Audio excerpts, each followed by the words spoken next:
അത് കഴിയുമ്പോഴാണ് ലോകം ഗ്ലോബലൈസേഷനിലേക്ക് പോയി, ആഗോളവൽക്കരണത്തിലേക്ക് പോയപ്പോൾ കേരളവും ഇന്ത്യയും തുറന്നു.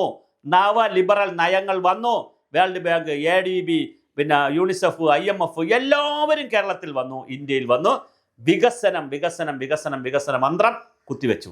അപ്പോൾ പിന്നെ എങ്ങനെയും വികസനം, അതാണ് എന്തും വികസനം, നയത്തിനപ്പുറമുള്ള വികസനം എന്നുള്ള ഒരു വികസന രാഷ്ട്രീയത്തിലേക്ക് കേരളം പോയി.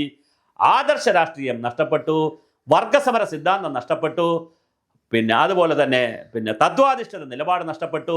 തത്വാധിഷ്ഠിത നിലപാടുകൾ പാർട്ടി ഫോറങ്ങളിലും സെമിനാറുകളിലും പ്രബന്ധങ്ങളിലും പാർട്ടി കോൺഗ്രസുകളിലും പഠന കോൺഗ്രസുകളിലും അവതരിപ്പിക്കാനുള്ളതാണ്. ഭരണം അതിനുള്ളതല്ല. ഭരണം 100% വികസനത്തിന് വേണ്ടിയിട്ടുള്ളതാണ്. അത് സിംഗപ്പൂർ മോഡൽ വികസനമാകാം, വൻകിട പദ്ധതികളുടെ വികസനമാകാം, എന്താണ് കെയറയിലാകാം, അതുപോലെ ഗെയിൽ പദ്ധതിയാകാം, ദേശീയപാതയാകാം, വൻകിട വിഴിഞ്ഞം പദ്ധതിയാകാം, വൻകിട പ്രോജക്റ്റുകളാകാം. അതാണ് വികസനം എന്നുള്ള ഒരു കാഴ്ചപ്പാട് കേരള സമൂഹത്തിൽ കുത്തിവെച്ചു. അത് തന്നെയാണ് മുഖ്യമന്ത്രി കഴിഞ്ഞ ദിവസം വയലാറിൽ പറഞ്ഞത്. വികസനത്തിന് ഒന്നും തടസ്സമാകരുത്, വികസനത്തോടൊപ്പം നിൽക്കുന്നവരും വികസനത്തിൽ മാറി വരുന്നു.